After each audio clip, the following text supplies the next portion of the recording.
2 விரல் தான் இல்ல. அதனால உன்னால முடியும்.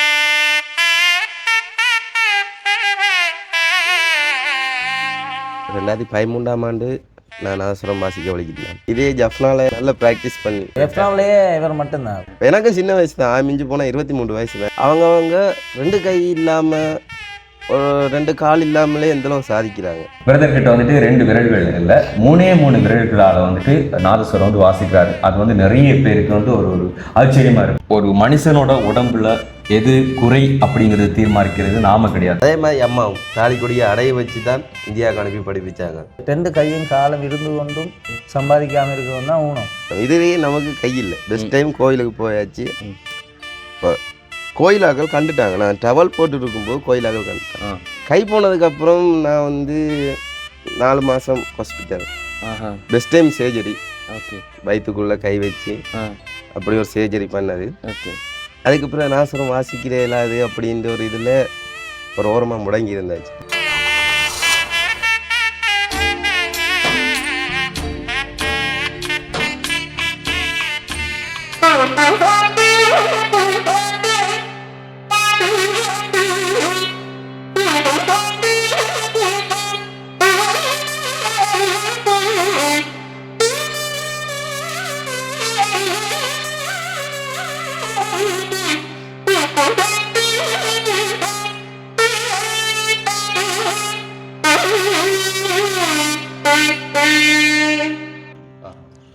அருமை.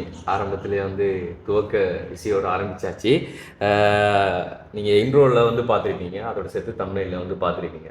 இதனால் வரைக்கும் நம்ம நிறைய வாத்திய கலைஞர்கள்லாம் பார்த்துருக்கலாம். ஆனால் அவங்கள வந்து வேறு விதமான வந்து பேட்டிகளை நம்ம கண்டிருப்போம். ஆனால் ரொம்பவே இம்பார்ட்டண்டான ஒரு நேர்காணல் நேர்காணல் என்ன சொன்னால் நிறைய பேருக்கு ஒரு மோட்டிவேட்டாக இருக்கும் அப்படிங்கிறதுனால என்ன கண்ணனா.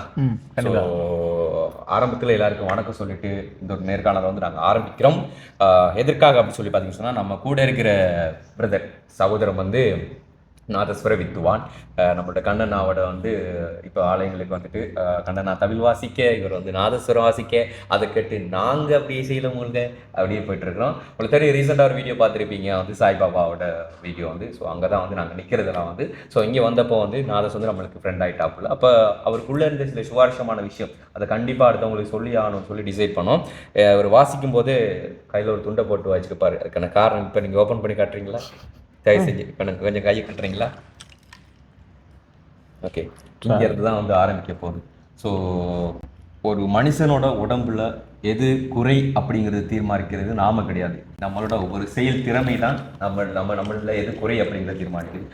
அந்த வகையில் பிரதர்கிட்ட வந்துட்டு 2 விரல்கள் இல்லை, 3 விரல்களால் வந்துட்டு நாதஸ்வரம் வந்து வாசிக்கிறாரு. அது வந்து நிறைய பேருக்கு வந்து ஒரு ஆச்சரியமாக இருக்கும். 3 விரலில் வந்து இப்படி நாதஸ்வரம் வாசிக்கிறான்னு சொல்லி. உண்மை இல்லைன்னா நீங்கள் சொல்லுங்கள், இந்த நாதஸ்வரம் வாசிக்கிறதுக்கு வந்து 5 விரலும் கண்டிப்பாக தேவை தானா? இல்லை, எல்லா விரலும் தேவை. நாயனம் பிடிக்கணும் அப்படி தானே? பிடிக்கணும். சுரங்களுக்கு தேவையான விரல்கள் வேணும். ஆனால் இவருக்கு தச்சமே நம்ம இந்த ஆக்சிடென்ட் நடந்தால அந்த விரல் 2 இல்லாமல் போயிட்டு ஆனால் கஷ்டம். கனவே ட்ரை பண்ணியிருக்காங்க. இவர் வாசிக்க வேலை இது வரைக்கும் வாசிக்க கஷ்டப்பட்டுருக்காங்க 3 விரலால். கஷ்டம் 3 விரலால். ஸோ இப்போ அண்ணா நீங்கள் சொல்லுங்கள். இப்போ இவரை வந்துட்டு நான் கேட்குறதுக்கு முன்னால் உங்கள்கிட்ட கேட்குறா, இவருக்கு கேட்குறா, இவருக்கு கேட்குறா, உங்களுக்கு கன்ஃபியூஸாகவே இருக்கும். ஓகே, நீங்கள் அப்புறமா சொல்லுங்கள். இவர்கிட்டே கேட்குறேன். ரைட், நீங்கள் சொல்லுங்கள். இந்த நாதஸ்வரம் வாசிக்கணும் அப்படிங்கிற ஒரு ஆசை உங்களுக்குள்ள உணர்வு எப்போ வந்துச்சு, எப்போ ஆரம்பிச்சிங்க, அந்த ஃபீல்டுக்குள்ளே எப்படி போய் சேர்ந்தீங்க, என்ன பாடலாம் பட்டீங்க அப்படிங்கிறத வந்து சொல்லுங்கள். அதாவது 2013ஆம் ஆண்டு நான் நாதஸ்வரம் வாசிக்க வலிக்கிட்டேன். எங்கடப்பா தவில் வித்துவான். நான் சாதாரண கலைஞர் தான். அவங்களோட அப்பா தவில் வாசிக்கிறேன். அப்பா தவில் வாசிக்கிறேன். அப்போ அப்பாவோட வார நாதஸ்வரக்காரர்கள் வாசிக்கிறது, அவங்களோட கோயிலுக்கு அப்பாவோட நான் கோயில்களுக்கு போகிறது, அதுகளை கேட்டு நாதஸ்வரம் நம்மளும் வாச்சா என்ன அப்படின்னு சின்ன ஒரு ஆசை உண்டு. பாப்பாட்ட போய் கேட்டினேன். ஸ்கூல் படிப்பை பாதியில் விட்டாச்சு. அப்போ நாதஸ்வர இதில் இசைத்துறையில் சரி ஏதாவது நம்ம முன்னேறுவோம்ட்டு தான் இப்படி வந்தது. மேக்சிமம் அதாவது 2013ஆம் ஆண்டு முதலாவது என்ற ஆசான் வந்து நெல்லியடி ரமேஷன். அவர் பெரிய ஒரு வித்துவான். நெல்லியடி ரமேஷ் நாதஸ்வர கலை வித்துவான். அதுக்கு பிறகு நான் வந்து இப்படி அங்கே இங்கேண்டு படித்து கிடிச்சு இந்தியாவுக்கு படிக்க போனேன். எத்தனை மட்டும் போனீங்க? அது 2015 போனேன். 15 போனீங்க. 2015 போய் 2 வருஷம் நின்றேன். எங்கே? இந்தியாவில்? இந்தியா கேரளாவில். அது எப்படி திடீர்னு இந்தியா போனது, அந்த அனுபவம் எப்படி இருந்துச்சு? பெஸ்ட் டைம் போகிறோம். அப்படி இருக்கும்போது அனுபவம் இல்லை, அதெல்லாம் ஜாஸ்தி இல்லை. பெஸ்ட் டைம் நாங்கள் பெரிய ஒரு வித்வான்கிட்ட போகிறோம். ம்ஹும். அவங்க நான் சொல்றது பேர் போன வித்வான் ஆஹா. நெம்மாரா பிரதர்ஸ். ஆஹா. அவங்களோட அதில் கண்ணன்னான்னு இருக்கார். ஓகே. அவர் தான் 2வது ஆசான். ஆஹா. இப்போ அவர்கிட்ட தான் நாங்கள் சிச்சைக்கு போகிறோம். சிச்சைன்னா படிக்கிறதுக்கு படிக்கிறதுக்கு போறீங்க. படிக்கிறதுக்கு போகிறோம். ஓகே. படிக்கிறதுக்கு போகும்போது தான் அவங்க இப்படியே கொஞ்சம் கொஞ்சமாக ம். பாடம் சொல்லி தந்து ம்ஹும். அப்படியே அங்கேருந்து இங்கே வந்து அங்கெல்லாம் படிப்பு முடிச்சு ம்ஹும். இங்கே வந்து பெஸ்ட் டைம் சந்தோஷத்தில் பைக் ஒன்று எடுத்தது. ஓகே. அப்பா எடுத்திருந்தாப்புல. ஆஹா. எடுத்து வந்து எக்ஸலன் பட்டு ஆஹா. எக்ஸலன் பட்டு அது இப்போ இருக்க இளைஞர்களுக்கு அதில் ஒன்று சொல்ல வரேன். பைக் வந்து ஃபாஸ்ட்டாக ஓட்டாதீங்க. ஆமா, அது முறுக்க முறுக்க அது ஃபாஸ்ட்டாக ஓடும். அது ஃபாஸ்ட்டாக ஓடும், நம்மளோட ஆயிலும் ஃபாஸ்ட்டாக போயிடும். ஃபாஸ்ட்டாக போயிடும். எனக்கும் சின்ன வயசு தான், மிஞ்சி போனால் 23 வயசு தான் எனக்கு. அப்போ ஆக்சிடென்ட் வரும் ஆக்சிடென்ட் ஆகும் போகுது. 23. சரியா? அப்படி இருக்கும்போது பைக் ஃபாஸ்ட்டாக ஓட்டாதீங்க, லைஃப்பை பாதிக்கும். ம். ம். நம்மளை சார்ந்த சிலாக்களை பாதிக்கும். கை போனதுக்கப்புறம் நான் வந்து 4 மாதம் ஹாஸ்பிட்டல். ஆஹா. Best time surgery. ஓகே. வயிற்றுக்குள்ளே கை வச்சு ஆ. அப்படி ஒரு சர்ஜரி பண்ணது. ஓகே. அதுக்கப்புறம் நாசரம் வாசிக்கிறே இல்லாது அப்படின்ற ஒரு இதில் ஒரு ஓரமாக முடங்கி இருந்தாச்சு. ம். அதுக்கு பிறகு எங்களோட அப்பா ஓகே. அம்மா ஓகே. உன்னால் ஏழும் ஏழும் ஏழும்ண்டு கொஞ்சம் மோட்டிவேஷன் பண்ணி அதுக்கு பிறகு தான் நம்ம வைஃப் இருக்காங்களே ம். ம். அவங்களும் நல்ல சப்போர்ட். ஓகே. அதோட நம்ம எங்களோட சித்தப்பா இருக்கார், ம். அவங்களும் நாசரம் படித்து இடையில கஷ்டம்னு சொல்லி விட்டவங்க தான். ம். ம்.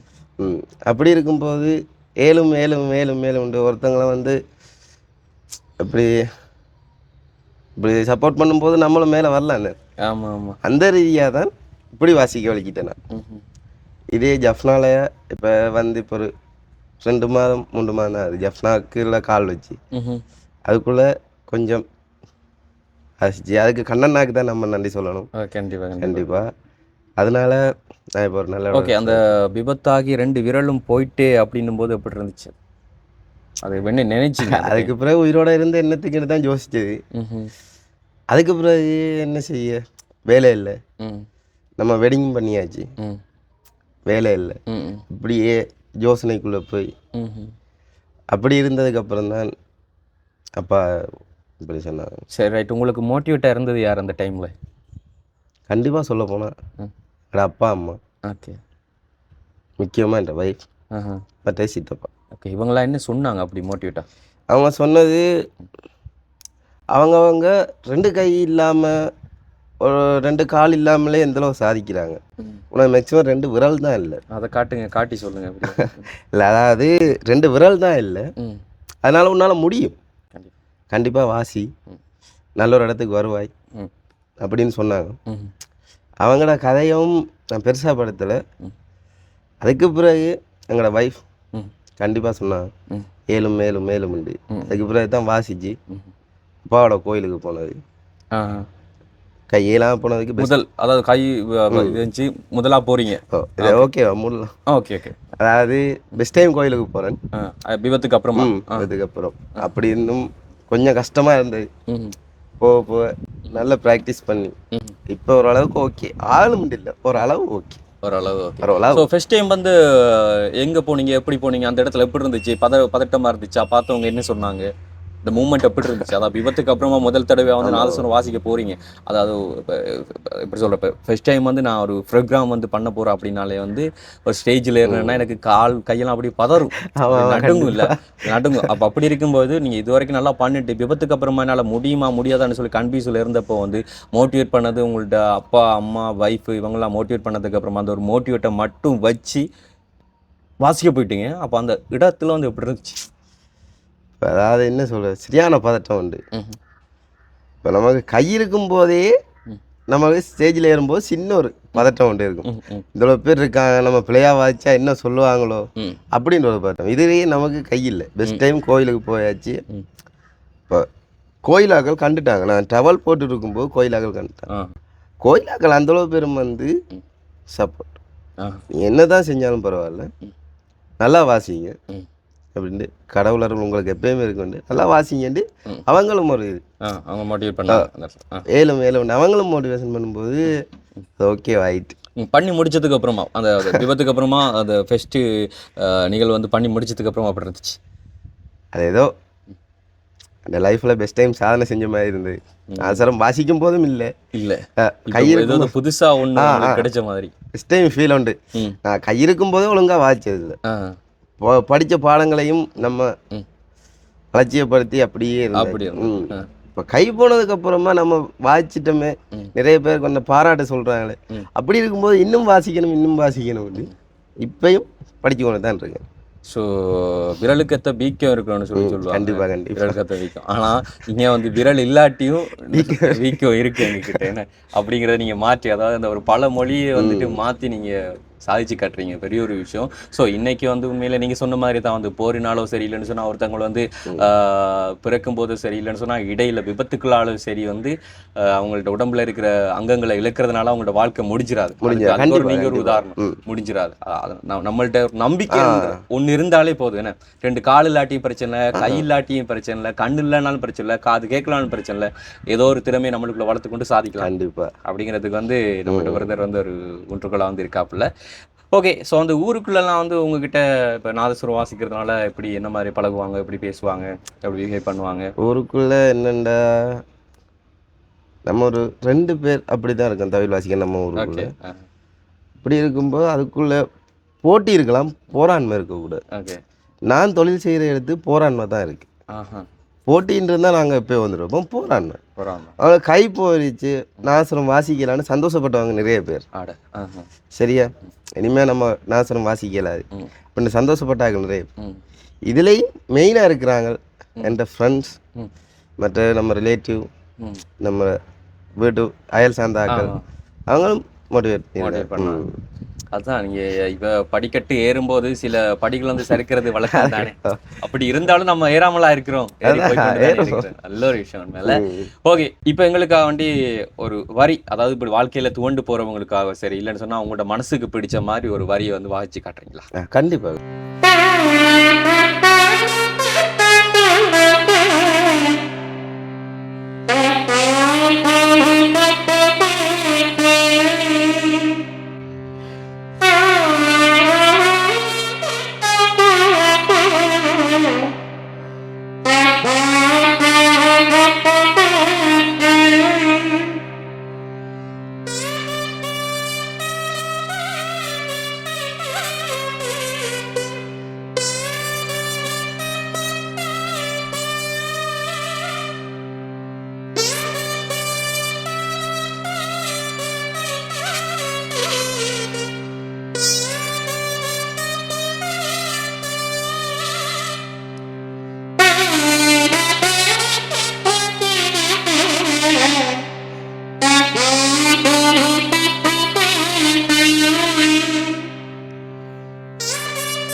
ஓகே, விபத்துக்குள்ளாகி அதுலேருந்து வெளியில் வந்து எப்படி நீங்கள் இந்த நிலைக்கு வந்தீங்க அப்படிங்கிறத ஷார்ட் அண்ட் ஸ்வீட்டாக வந்து எக்ஸ்பிளைன் பண்ணிட்டீங்க. அண்ட் இப்போது உங்களோட ஃபேமிலியெல்லாம் எப்படி போய்கிட்டு இருக்கு? ஃபேமிலியில் இப்போ என்னெல்லாம் சொல்லிக்கிட்டு இருக்காங்க? எப்படி இப்போ ஓகே ஃபேமிலியெல்லாம் ஓகே. டிஃப்ரென்ஸ் எல்லாம் வந்து வெளியே இப்போ கொஞ்சம் கொஞ்சமாக வந்துட்டாங்க. இப்போ எல்லாம் ஓகே ஆகிட்டு இப்போ எல்லாம் பிரச்சனை. படிக்கும் போகும்போது பட்ட கடன் விஷயமெல்லாம் இப்போ எல்லாம் ஓகே. ஓகே இப்போ எல்லாம் ஓகே, கடவுள் நல்லா நடத்துகிறேன். எல்லாம் ஓகே, எல்லாம் சரின்னா அது சரிதான். எல்லாத்தையும் சரி, கண்ணண்ணா நீங்கள் சொல்லுங்கண்ணா. இப்போ உங்கள் கூட வந்து நிறைய கலைஞர்கள், ஆனால் பொதுவாகவே வந்து கலைஞர்னு சொன்னாலும் வந்து சித்திரம் வரைகிறவங்க கலைஞர்கள் தான் இல்லைங்களா, கட்டட இதெல்லாம் கலைஞர்கள் தான். ஆனால் மேலதாளம் வாசிக்கிறவங்களை மட்டும்தான் வந்து அது இந்த இந்த இசைத்தட்டுகள் வாசிக்கிறவங்க மட்டும்தான் வித்துவான்னு சொல்லுவாங்க. ஃபார் எக்ஸாம்பிள் மிருதங்க வாசிக்கிற மிருதங்க வித்துவான், தவில் வாசிக்கிறவங்க தவில் வித்துவான், நாதஸ்வரம் வித்துவான்னு சொல்லுவாங்க. அது வந்து இந்த இசைத்தட்டுகள் வாசிக்கிறவங்களுக்கு தான் அது வித்துவான் அப்படிங்கிற பேரே வந்து வருது.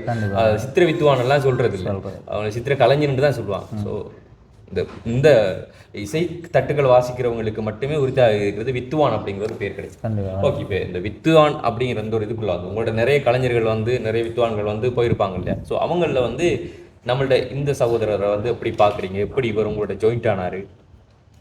இவர் என்னோட ஜாயிண்ட் ஆனது இப்படி பல பல கோயில்களுக்கு போகிறதானே, போய்க்கல அப்படியே ஃப்ரெண்ட்ஷிப் ஆகி அப்படியே வந்து அப்படியே இப்போ இந்த லெவலில் போய்கிட்டு இருக்கு.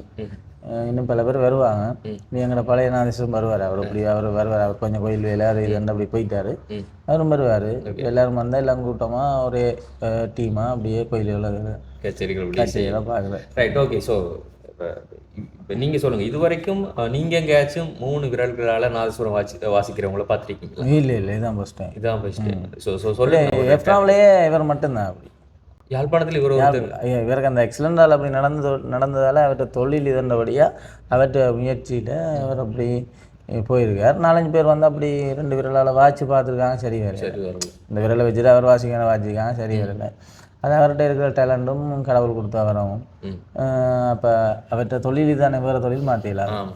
அப்போ வேறு அதை தண்டை முயற்சியால் மேலும் மேலும் வந்து அவர்கிட்ட முயற்சியால்.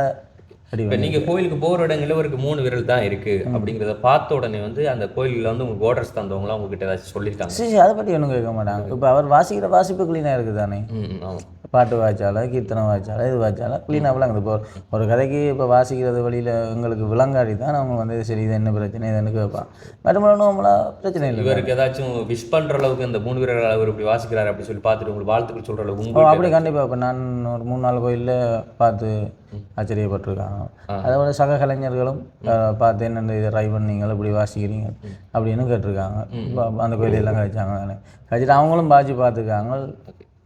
சரி, பிரதரோட இந்த ஒரு லைஃப்பை வச்சுக்கொண்டு இப்போ நிறைய பேருக்கு வந்து விபத்துக்களில் கையிலேருந்து காலிலேருந்து, அதாவது உடம்புல ஏதாச்சும் ஒரு அங்கங்களை இழந்துட்டு ஒரு மூலையில் உட்கார்ந்துட்டு இருப்பாங்க. அதனால் நம்மளோட தொழிலை எப்படா பண்ணுறது, அடுத்த ஸ்டெப்ஸ் வந்து அதாவது அடுத்த படி வந்து நம்ம என்ன பண்ணுறது அப்படிங்கிறது தெரியாமல் மூலையில் யோசிச்சுட்டு இருப்பாங்கல்ல. ஸோ அவங்களுக்கு ஏதாச்சும் நீங்கள் மோட்டிவேட் பண்ண போகிறீங்க அப்படின்னு சொன்னால் அண்ணாவோட இந்த வாழ்க்கை வச்சுக்கிட்டே அவங்களுக்கு மோட்டிவேட் பண்ணுறேன்னா எல்லாட்டையும் ஒரு திறமை இருக்கும். ஊனம்ன்றது அது ஒரு பொருட்டே இருக்கக்கூடாது. அதை வச்சு கன பேர் சாதிச்சுக்காங்க. அப்போ என்னை பொறுத்தவரையில் அப்படி தான். அப்போ நானும் இப்போ இவர் வந்து என்ன நிற்கிறதுக்கான இப்போ இவர் இப்படி இதால் வாசிக்கிறான்னு சொல்லி அப்படியெல்லாம் நான் யோசிக்கிறேன். தமிழ் நீ வாசிக்கிறா தானே, ஓகே அப்போ நீ ரைட் ஓகே அது சரி அப்படி இங்கே கன பேர் இருக்காங்க. நாங்கள் சாவஜலில் நாங்கள் இன்னொரு இடத்துக்கு நான் கூட்டிகிட்டு போவேன். அவருக்கு 2 கையும் இல்லை, ஆனால் அவர் கோழி வியாபாரம்லாம் செய்கிறார். நாட்டுக்கோழி போய் எடுத்துகிட்டு வந்து வளர்த்து மார்க்கெட் பண்ணி. ஆனால் அவருக்கு யுத்தத்தால் பாதிக்கப்பட்டு அவருக்கு 2 கையும் இல்லை. 2 கையும் இல்லை. அப்படி இருந்தும் வியாபாரம் செய்ய, அப்படி இருந்தும் பைக்கில் இதெல்லாம் கொண்டு வந்து இதெல்லாம் வச்சு அவர்கிட்ட குடும்பத்தை அவர் ரன் பண்ணி கொண்டு இருக்கார். அவர் வேறு யார்ட்டையும் போகிறதில்லை. அது மாதிரி ஊனம்ன்றது ஒரு குறை இல்லை. சரி, 2 கையும் காலம் இருந்து கொண்டும் சம்பாதிக்காமல் இருக்கிறவங்க தான் ஊனம். எஸ், விளங்குதா? இருந்தவொன்னு சம்பாதிக்காம இருக்கிறவங்க தான் ஊனம். மட்டுமல்ல ஊனம்ன்றதுக்கு கூட திறமை இருந்தா எங்கேயும் எதுவும் சாதிக்கலாம். கிடையாது, மனசுலதான் எல்லாம் மனசுதான். அப்ப அதால இப்ப கை இல்லாட்டியும் 2 கை இல்லாட்டியும் வேறு பேச இவர்கிட்ட ஆக்சிடென்ட் ஆகி இவர் இப்படி நடந்தும் அவர் தன்னை திறமையை கைவிடையில, தன்னை தைரியத்தை எங்க விடையில. நான் இது ஏதோ என்னால் ட்ரை பண்ணி நான் இதை முடிச்சு நான் அந்த நிலைமைக்கு வந்திருக்கிறேன். அதால ஊனம்ன்றது நாங்கள் மனசில் மனம்தான் மட்டுமல்ல சாதிக்கலாம். ஓகே, கண்டிப்பாக. ஸோ உண்மையிலே நான் நிறைய பேருக்கு இந்த ஒரு வீடியோ வந்து எடுத்துக்காட்டாக காட்டுறேன். நிறைய பேர் இன்றைக்கி 2 கை இருந்து காட்டுறதும் சில திறமைகள் இருந்து கூட வந்து அவங்க மேலே வாரத்துக்கு வெக்கப்பட்டு கொண்டு துன்பப்பட்டு கொண்டு துயரப்பட்டு கொண்டு இருக்காங்க. இதெல்லாம் எதுக்கு? முட்டுக்கட்டைங்கிறது கிடையாது. நம்ம மனசு ஒன்று தான். இதை பண்ணலாமா என்று யோசிச்சோம்னா அதுதான் வந்து அங்கே நம்மளுக்கு முதல் தடையாக வந்து சேர்ந்துடும். இதை பண்ணலாம் அப்படி சொல்லி நினைச்சிங்கன்னு சொன்னால் அது அவங்களுக்கு வெற்றிக்கான முதற் படி. இது பண்ணலாம் என்று சொல்லி யோசிங்க, பண்ணலாமா என்று சொல்லி யோசிச்சுறாங்க. ஒரே ஒரு எழுத்து தான் அவங்களுடைய வாழ்க்கையை வந்து நிர்ணயிக்குது. ஸோ அதை யோசிச்சு கொள்ளுங்க. இன்னைக்கு வந்து ப்ரோ வந்து பண்ணலாமா அப்படின்னு யோசிக்கிற டைமில் வந்துட்டு வீட்டில் இருந்தவங்களாம் சப்போர்ட் பண்ணி பண்ணலாம் அப்படிங்கிற ஒன்று சொல்லி இன்னைக்கு பண்ணி முடிச்சு இன்னைக்கு இந்த இடத்துல இருக்கிறீங்க. அதனால தான் அந்த வீடியோ நான் காண்பிக்க நிறைய பேருக்கு ஷேர் பண்ணி விடுங்க. இது நிறைய பேருக்கு ஒரு மோட்டிவேட்டாக இருக்கும் அப்படிங்கிறனால. அண்ட் அதோட சேர்த்து வந்து பிரதர் வந்து உங்களோட ஆலயங்களோ இல்லைன்னு சொன்னால் சூப்பர் நிகழ்வுகளுக்கு வந்துட்டு நீங்கள் வந்து வாசிக்கிறதுக்கு வந்து அழைக்க போகிறீங்க அப்படி சொன்னால் வந்துட்டு கீழே கண்டனம்னா 2 பேருக்கு நம்பர் வந்து நான் கண்டெக்ட் நம்பரே கீழே வந்து நான் வீடியோவில் வந்து காண்பிக்கிறேன். ஸோ அவங்களை வந்து கண்டெக்ட் பண்ணி நீங்கள் உங்களோட ஆலயங்களாக இருக்கட்டும் சொன்னால் திருமண வைவங்களாக இருக்கட்டும் எதுக்காச்சும் வந்துட்டு நீங்கள் அழைச்சி கொள்ளலாம். உண்மையில் பெரிய ஒரு விஷயம். கண்ணனா வந்து நாங்கள் சந்தித்த வந்து வேலோடு மலையானில் தான். ஸோ வேலோடு மலையான் வந்து இன்னைக்கு நிறைய திறமையானவங்களை அந்த இடத்துக்கு வந்து ஈர்த்து எடுத்து அவங்களுக்கு உள்ளே இருக்கிற சில மனக்கண்களை வந்து திறந்து விட்டு இதுதான் நீ இந்த வாழ்க்கையை தான் உன்னோட நிஜமான வாழ்க்கை, இது வரைக்கும் நீ இந்த வாழ்க்கையை வாழ்ந்துட்டான உன்னோட நிஜமான வாழ்க்கை இதுதான் அப்படிங்கிறத புரிய வச்சு நான் உட்பட நிறைய பேர் அங்கே புரிய வச்சு நிறைய பேருக்குள்ள நிறைய லிங்க் எடுத்து விட்டு அப்படியே பரப்புரை செய்து எங்களை வந்து ஒரு உறவாக வந்து மாற்றி விடுறாரு. அந்த பாக்கியம் எல்லாம் வந்து எங்களுக்கு கிடைச்சது வந்து வேலோடு மலை முருகன் ஆலயத்தில் வந்து. ஸோ அப்பன் சிவனை வந்து நாங்கள் வழிபட்டுட்டு அதுக்கப்புறமா வந்து அங்கே கிடைச்ச அருளால் நாங்கள் கபிலத்தரி வரைக்கும் போயிட்டு வந்து இன்னைக்கு மனசில் ஒரு நிம்மதி. நாங்கள் வேண்டி போனதே வந்து வேலோடு மலைக்கு வந்து நிம்மதி மட்டும்தான். முழுக்க அந்த நிம்மதி கிடைச்சது. நான் புதுசாக கண்டனா போல வந்து பல உறவுகள் கிடைச்சாங்க. அதன் மூலம் நிறைய பேர் திறமைகள் வந்து தெரிய வருது. இதுக்கு மேற்கொண்டு இன்னும் நிறைய கண்டனா சொன்ன மாதிரி அந்த 2 கைகள் இல்லாமல் விவகாரம் செய்கிறவங்க முதற்கொண்டு நிறைய பேர் வந்து நாங்கள் இன்னைக்கு வெளிச்சத்துக்கு காண்பிக்க இருக்கிறோம். அதே மாதிரி சாவகட்சியில் இருக்கிறீங்க இல்லைன்னா அதை அண்டி பக்கத்தில் இருக்கக்கூடிய நீங்களா இருந்தால் வந்து உங்களோட பக்கத்தில் என்ன விசேஷங்கள் இருக்குது இதை மக்களுக்கு எடுத்து காட்டினா அது நிறைய பேர் வந்து பயன்பெறுவாங்க அப்படின்னு சொல்லி உங்களுக்கு தோணுச்சுன்னா எங்களை வந்து கண்டெக்ட் பண்ணுங்க. கண்டிப்பாக வந்து கண்டெக்ட் பண்ணுங்கள். நாங்கள் வந்து அதை வந்து காணொலிகளாக காண்பிக்கிறதுக்கு ரெடியாக இருக்கோம். கடைசியாக இந்த ஒரு காணொலியில் ஏதாச்சும் சொல்ல விரும்புகிறீங்களா நீங்கள்? கண்டிப்பாக இப்போதைய இருக்க இளைஞர்கள் வந்து பைக்கில் வேகமாக ஓட வேண்டாம். அப்பா அம்மான சொல்ல கேளுங்க. அப்பா அம்மான சொல் கேட்க அப்படியே எனக்கு எத்தனை நிலைமை அதை உணர்ந்து நடந்து கொள்ளுங்க. ஏழுமா ஏழான்ற நீங்கள் சொன்ன மாதிரி என்னால் முடியும் இல்லைன்னா கண்டிப்பாக என்னால் முடியும்ன்றத நீங்கள் மனசில் உணர்ந்து அப்படி இல்லை. என்ன அப்படி தானே விமர்சனங்களை நாங்கள் தவிர்க்கணும். விமர்சனங்கள் 1000 வரும். அது என்ன விமர்சனமாக இருந்தாலும் நாங்கள் அதை பொருட்படுத்தக்கூடாது. அதை தாண்டி நாங்கள் முன்னுக்கு வளர்ந்து கொண்டு போகணும். வழியே விமர்சனங்களை கண்டு நாங்கள் தாழ்ந்து போகக்கூடாது. எப்பவுமே நமக்கு நேரான கற்களை விட கரடு முரடான கற்களும் தேவைதான். கரடு முரடான கற்கள் தான் அஸ்திவாரத்துக்கு முக்கியம். அவங்க விமர்சிச்சாதான் ரொம்ப முக்கியம். விமர்சனம் என்ற வந்து கரடு முரடான கொஞ்சம் கோணலான ஒரு கல், அந்த கல்லை வச்சு தான் பேஸ்மெண்ட்டே போடுறோம். அஸ்திவாரம் போறதுக்கு சக்க கல் ஒவ்வொரு கோணத்துல இருக்கும், நேரான கல்ல இருக்காது. அதை வச்சு மேலே எழுப்பும் போது தான் நேரான கற்களை வச்சு கட்டுறோம். ஸோ முதல்ல நம்மளுக்கு தேவையே வந்து விமர்சனம் வளர்றதுக்கு, விமர்சனம் தாண்டதுக்கு வந்து நம்மளுக்கான மோட்டிவேஷன். எங்களுக்கு ஏதோ முதலாவது படி 2வது படி அவங்களே போட்டு தான் முதற்கண்டு வந்து விமர்சனம் தான் கண்டு கோணலான கண்டு அதை கீழே அடுக்கிறோம். அதுக்கு மேலே நம்மளுக்கு மோட்டிவேட் பண்ணவங்கள்ட்ட நேரான கற்களை வந்து வச்சு கட்டி நம்மளுடைய வாழ்க்கையை உயர்த்துறோம். ஸோ அந்த வகையில் நீங்கள் யாருக்கெல்லாம் தேங்க்ஸ் பண்ண விரும்புறீங்க, உங்களை மோட்டிவேட் பண்ணுவாங்க அண்ட் வந்து நெகட்டிவாக வந்து உங்களுக்கு கமெண்ட் பண்ணுவாங்க அப்படி சொல்லி யாருக்கெல்லாம் தேங்க்ஸ் பண்ண விரும்புறீங்க? நேட்டிவ் அதை விடுங்க, அது அப்பால் பட்டது. எழுத்துக்களை போயிட்டு தான் அதாவது என்னை கஷ்டப்பட்டு படிக்க வச்சது எந்த இடத்துக்கு அப்பா உழைச்ச காசுலாம் என்ன எனக்கு நல்ல ஒரு நிலைமைக்கு வரணும் கஷ்டப்பட்டாரோ அதே மாதிரி அம்மாவும் தாலி கொடியை அடைய வச்சு தான் இந்தியாவுக்கு அனுப்பி படிப்பிச்சாங்க. அதுக்கப்புறம் தான் எனக்கு ஆக்சிடென்ட் ஆகி கை போனது. உங்களோட அம்மாவோட தாலி கொடியை அடைய வச்சு தான் படிக்க அனுப்பினாங்க. காசில் நாங்களும் வர்மக்கோட்டில் தானே மிடில் கிளாஸ் தான். தாலி கொடியை வச்சு அடைய வச்சு இப்போ தான் ரீசெண்டாக தான் எடுத்தீங்க வீட்டை எடுத்தது. கை போனதுக்கப்புறம் என்னை தளர விடாமல் அப்பா அம்மா சித்தப்பா, கண்டிப்பாக சித்தப்பாவுக்கு நன்றி சொல்லி ஆகணும். ஹாஸ்பிட்டல் செலவெல்லாம் ஏராளம். ஒரு நாளைக்கு மேக்ஸிமம் 15,000 20,000 வரும் ஒரு நாளைக்கு. சித்தப்பாவும் உண்டுகோலாக இருந்தவர். என்னோடய குடும்பத்துக்கே சித்தப்பா ஒரு உண்டுகோல். முக்கியமாக என் வைஃப். இந்த காலத்தில் நிறைய லவ்கள் எடுத்தாலும் சரி, திருமணங்கள் எடுத்தாலும் சரி, எல்லாமே இருக்கும். ஒரு சின்ன ஒரு இதை வச்சு பிரிஞ்சுட்டு போகிறது தான் இந்த காலம். எனக்கு இப்படி ஒரு குறை இருந்தும் என்னை விட்டு பிரியாமலும் உங்களால் முடியும்ண்டு இப்பையும் எனக்கு துணையாக நிற்கிறது அவங்க தான். அவங்கள்ட்ட மிக்க தேங்க்ஸ். சூப்பர். சொந்தமுள்ள வாழ்க்கை சொத்தத்துக்கு மேலே ஓகே சூப்பர். சொன்னால் ஒருத்தங்க வந்து தாழ்ந்து போக விடக்கூடாது. நம்மளோட ஃபேமிலியில் கூட ஒருத்தங்க ஒரு விஷயங்களை கையில் எடுக்கிறாங்கன்னு சொன்னால் அவங்க போகிற விஷயம் கரெக்டு தானா அப்படிங்கிறத தெரிஞ்சிட்டோன்னா அதுக்கு நம்ம ஊக்குவிச்சே ஆகணும். ஊக்குவிக்க இல்லையா அவங்க துவண்டு போகிறதுக்கு அந்தளவு கூட விட்டுறாதீங்க. சில பேர் இப்படி தான் நல்ல விஷயம் பண்ணால் இவன் பைத்தியம் ஆகிட்டான்னு நினைப்பாங்க, ஆசைகாரியம் பண்ணால் சொல்லிட்டு. ரொம்ப முக்கியமான இன்னொன்று விட்டுட்டேன். ஜஃப்னா டிஸ்ட்ரிக்டுக்குள்ளே வர முக்கியமான காரணமான ஒருத்தர் வர விடுங்க, அதே இவர் தான். இப்போ இந்த காணொளி பதிவு உங்களுக்கு ஏற்பாடு பண்ணி கொடுத்தேன் இவர் தான். ஆமாம் கண்டிப்பாக. நான் இனியும் மேலே ஒரு நல்ல இடத்துக்கு வந்தாங்க காரணம் கண்ணன் நல்ல ஒரு மனுஷன். கண்டிப்பாக நாங்களும் வறுமையிலேருந்து இப்போ ஓரளவு கிளியராக இருக்கோம். இன்னொருத்தனை நாங்கள் தூக்கி புஷ் பண்ணி மேலே விடணும் மாதிரியே அவனே தம்பி நீங்களுக்கு அப்படி இப்படி சரி வராது அப்படின்னு இல்லை. ஒருவன் சரி அவனுக்கு ஊனம்னா அவன்கிட்ட டேலண்ட் எப்படியும் இருக்கும், இல்லை அவங்கள அவன்கிட்ட ஒரு டேலண்ட் இருக்குது. அப்போ அந்த டேலண்ட் காரணம் நாங்கள் முன்னுக்கு வந்து அவனுக்கு ஒரு இப்படி செய்வோம் அப்படி செய்வோம்னு சொல்லி அவனோட குடும்பம் வாழ்வாதாரங்களை உயர்த்தணும்னு தவிர நாங்கள் அதில் இருந்து அவனை தள்ளி விட்டு அப்படிப்பட்டால் நாங்கள் ஒரு மிருகம் ஆகிடுவோம். கண்டிப்பாக அதுதான் மெயின் விஷயமே. சூப்பர். இந்த மனசு இருக்குல்ல சார், மனசு தான் கடவுள். ஃபார் எக்ஸாம்பிளுக்கு வந்துட்டு போதி தர்மம் 7ஆம் அறிவு திரைப்படத்தில் வந்து மக்கள் எல்லாம் வந்துட்டு வருத்தம் வந்துட்டு கட்டி கொண்டு ஒரு போட்டாங்க. ஆனால் போதி தர்மன் வந்து வருத்தம் உள்ளவனே சரியாக்கினா பாருங்க. அப்படிதான் நீங்க வந்து அதை பார்த்து போதி தர்மன் ஈக்குவல் பண்ற பாருங்க. அப்படி இல்லை, நாங்களும் அந்த கணக்கு அட்டியல் வேண்டி தானே இந்த இடத்துக்கு வந்தாங்க. அப்போ அந்த இடத்துல எப்படி வலிக்குமன்றதை அடி வேணும்னு தான் தெரியும். அடி வேணும்னு தான் அந்த அடியோட வலி தெரியும். அப்போ அதால் நாங்கள் என்னதான் நடந்தாலும் எதாக நடந்தாலும் நாங்கள் எங்களை பாடல வாழ்ந்துக்கிட்டே போய்க்கிறோம். கண்டிப்பாக ஒவ்வொரு எவனா இருந்தாலும் வாழ்க்கையில் அடிப்பட்டவனுக்கு மட்டும்தான் அடியோட வலி தெரியும். ஆனால் இங்கே நிறைய பேர் அடிப்பட்டும் கூட அடியோட வலி தெரியாமல் என்னெல்லாம் பண்ணிட்டு இருக்காங்க. நான் அந்த விஷயத்துக்குள்ள வந்து வரல.